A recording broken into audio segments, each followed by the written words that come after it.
We are in part 2, second section, on how you can start your YouTube channel from zero and grow it up to be a big YouTube channel, just beyond 1,000 subscribers and 4,000 watch hours. Many people have been saying, they tell you, what would I do different if I started my YouTube channel today? How would I be able to get views, subscribers, all those kind of things if I started my YouTube channel today? So I'm going to do practical with you on this series. Myself, I'm starting my YouTube channel.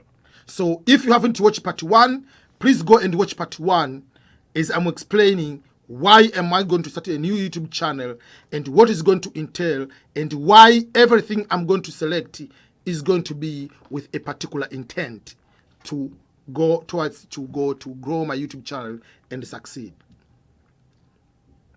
So the other important part on my YouTube channel is when I go to open that YouTube channel.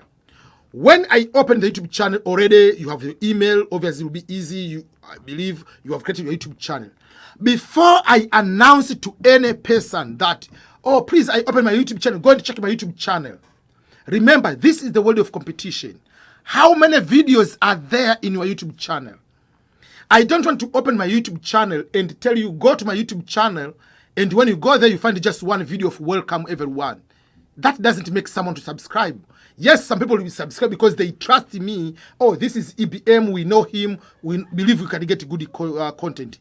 But what if it's a brand new person has discovered you through search on YouTube or through on Google search and come to a YouTube channel? Why should a person subscribe to a brand new YouTube channel with one video or 2 videos? So to avoid that, this is the trick I'm telling you. When you are going to create a new YouTube channel, before you post on your social media, before you post it to your Instagram, before you post it or announce on Twitter, on Facebook, on WhatsApp sharing, make sure you have enough videos, first of all.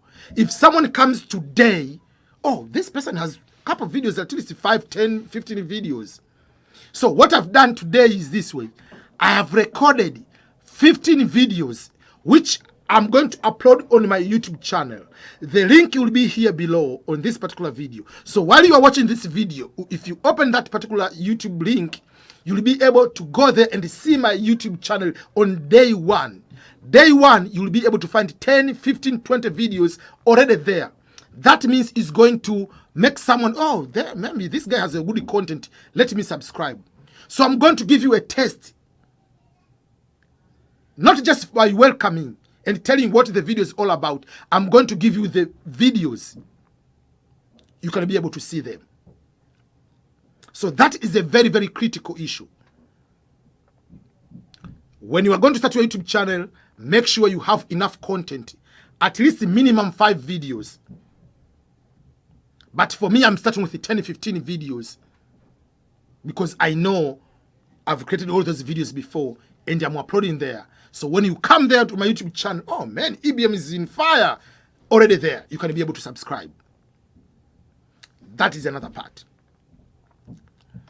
Then, the other things which I didn't do on my previous YouTube, then I came to know or learn this later, is to prepare my content by knowing what videos I might do today or tomorrow and others. So sometimes you can come, oh, what video should I make today? So to avoid that, I've already created a list of over 250 videos ideas which I'll be able to make. So when I go and tick which videos I made. For instance, let me give you just an example. Here on this notebook, the videos for scholarships, for instance, this one. So I have a list of various already written down. All these are written down. Topics where I'm going to do these videos. So all these are already made. All these are topics. So for me to make now videos will be easy. So for instance, the topic number 1, it says here, what is a scholarship?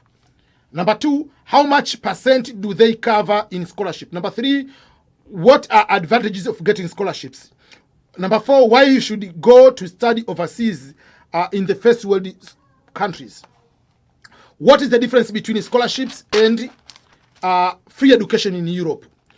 What is the difference between free education in Europe and assistantships in the United States?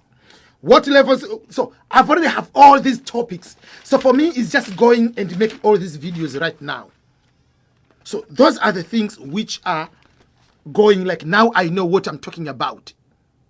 It is easier to have that plan. So for you, you have to start. And I'm going to share something else which I used to ignore a lot. But last week, I decided, let me take it serious. There is something called TubeBuddy. TubeBuddy is a website which you can integrate to your YouTube, and it can be able to help you with what we call search engine and optimization. How do you get the title? Because sometimes if you say how to get scholarships is different from how to get scholarships for Africans. I'm giving you an example. Or how do you apply for fully funded scholarships versus how to apply for full scholarships. So by changing one word, they give you the number, the score, how much it is from red to 100%, which is green. So for me now, whenever I make the video, I have to put a title using the keywords which are in that particular search engine. I'm going to post the link of TubeBuddy here. You can be able to see. So now everything I'm going to do in a strategic way. They tell you, if you use this type of keywords, if you use this kind of tag, you are likely to be able to be discovered on the search engine. If someone searches this word, you'll be likely to your video to be found. Regardless of how many subscribers you have, regardless of how many views you have, if you play with what you call SEO, you'll be higher. So sometimes I use so much energy to make a video, but because I didn't use the correct keywords, because I didn't use the correct tags, my video is very difficult to be discovered. Now I know. On YouTube recommendation, they will be recommending my videos because I know how I'm going to be ranked. I know how my videos are going to be discovered by people when they're going to search. So that is another part which I'm going to share with you. I'll make another tutorial to show deep dive of this TubeBuddy on how exactly we're going to do. But now I'm just mentioning for you to know that there are resources you'll be able to do that. There is a free version of TubeBuddy. There is a paid version of TubeBuddy. TubeBuddy for free version can help here and there. For me, I use now the paid version. The paid version, there are 2 or 3 categories. I'm using the star version, which I can have more things to be able to do, which is about, I don't know, $15, $20. I got a coupon, so I pay like $14, $15 per month, which I'm okay with that for what is going to help me. So you have to use some resources. Like what type of equipment you are using to record, to edit, all those kind of things, you'll be able to cover on those kind of areas.